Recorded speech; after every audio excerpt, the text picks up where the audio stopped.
Natasha Ridge. How are you? I'm very well, thank you. Good to see you. Yes, likewise. Tell me, what are you doing here? Well, I've come to be on a panel around sustainable knowledge economies, which is really exciting. I think it's an important topic here in the UAE. How do we ensure that we're creating meaningful research, collecting the right data, and reporting the right outcomes to policymakers? Oh, that's very amazing. And tell me more about you. You're based in Ras Al Khaimah? Yes, that's right. I'm the Executive Director of the Al-Qasimi Foundation for Policy Research, and we're based in Ras Al Khaimah. We're 15 years old, young, and it depends how you want to look at it. And we specialize in we do a lot of research in education. We fund research in public health, urban development. We also have a super big arts program, which we're very excited about. But we really serve as like a think and do tank for the Emirates. So taking research on education and then turning it into programs and policies in collaboration with the Emirates leadership. Wow, that's very heavy. What is the closest thing to your heart? The closest, that's hard to answer, hard topic. I love the arts, but no, the closest thing to my heart is really inclusion. In the sense of, my personal motto is that our research should make the invisible visible.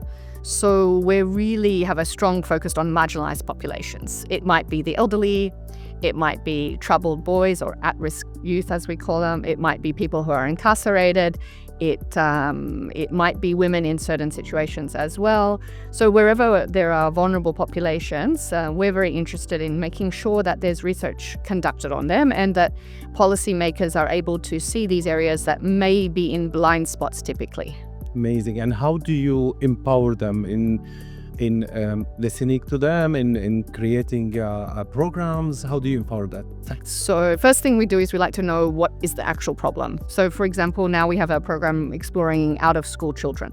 Not something that's talked about much in the UAE, but our census data showed us that there was quite a number of children who should be in school but are not. So from that, then we say, okay, we need to do some research. Why are they not in school? So we take the census data, so the quantitative, now we start doing qualitative. So we start speaking to families.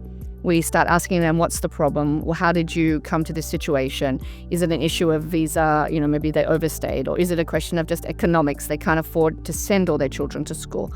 Or in the case of Emiratis, is it that child has special needs and maybe there's not a school available? So we collect this data and then we put it together. We make policy briefs and working papers, which we share with our leadership in Ras Al Khaimah, with the royal family, but also then with the various ministries. So maybe it's Ministry of Education, maybe it's Ministry of Health, maybe it's Ministry, in this case, of Interior. Like, are there things that need to be changed? So that's the important part, like that you publish it in a nice way that is digestible.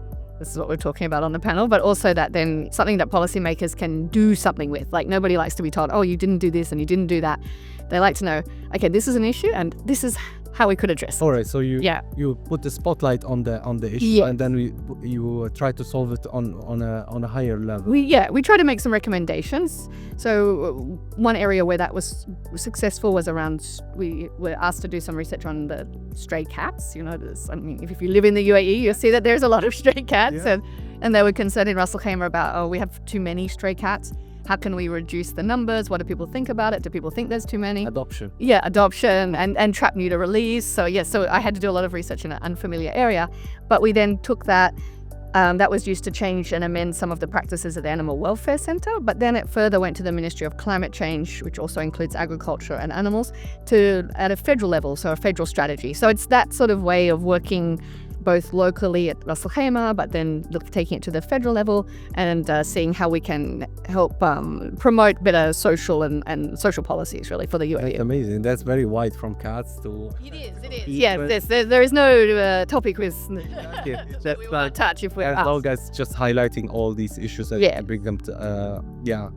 And you talk about risk in boys crisis? Yes, we we also do a lot of work with boys, because you may be aware or may not be, but boys in the whole MENA region are falling behind girls, particularly in the GCC, but in terms of academic performance and also in terms of dropout, especially in the GCC. So, leaving school early, but also academically, girls now outperform boys in math, in reading, and in science on the international assessments. So things have really changed. So in the workspace, there are more boys. So education is more girls are. Yes, and not only that, in the education, they're also doing better than them. So So when you look around an office, maybe you don't have the best of brightest. But what's the main problem? Well, we touched on this before we started talking. One is male role models. Okay. So male role models that actually value education. So if we look around local schools, you don't find many Emirati male teachers. And so that's the first thing. So if you're a boy and you're Emirati and you want to, If you're missing a male figure, there is no one as a model. you're missing it in school as well. So you don't have somebody, whereas in the girls' schools, it's all Emirati female teachers. They're very nurturing. They're showing them, what the future could look like for them as women.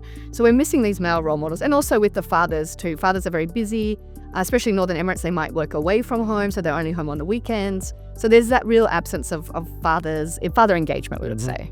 And how do you solve that? You try to encourage more male teachers? We try to work on that end, but we also try to work with boys. So we have programs just for the boys themselves, because we accept that, I can't force someone to be an involved father. Yeah. It's difficult, or for the ministry to appoint more teachers. But I can work with the boys to help them see that education has a point and a value, and that maybe continuing their education, maybe it can be fun. So we do a lot of programs. We do summer camps and other programs for these naughty boys, as we call them.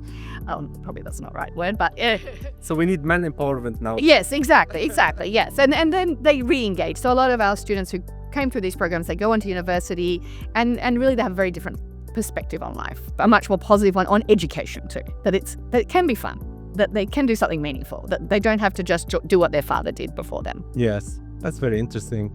How do you see the future of Ras Al Khaimah in general? It's heading more into tourism, more education. How do you see the future? Well, yeah, I think I don't know. Ras Al Khaimah is really booming at the moment. I think there's a lot of people are talking about it, selling a lot of real estate ventures that seem very, very successful. So I think Ras Al Khaimah is changing rapidly. Hopefully we will see the results of that also come into the social sector. So we're putting in more schools, improvements in healthcare. So I think the future in 10 years, I think Ras Al Khaimah is going to be a very different place. I hope we don't, no offense, I love Dubai, but we don't import the traffic of Dubai. But I hope we have at least some of the things that make Dubai Ras Al Khaimah, natural, beautiful. Exactly. But with some of the great things of Dubai, like the restaurants and hotels. So, it's that fine line. But yeah, I think the future is very bright for Ras Al Khaimah. No doubt. Natasha, thank you so much. Thank you so much. It's been a pleasure to be here.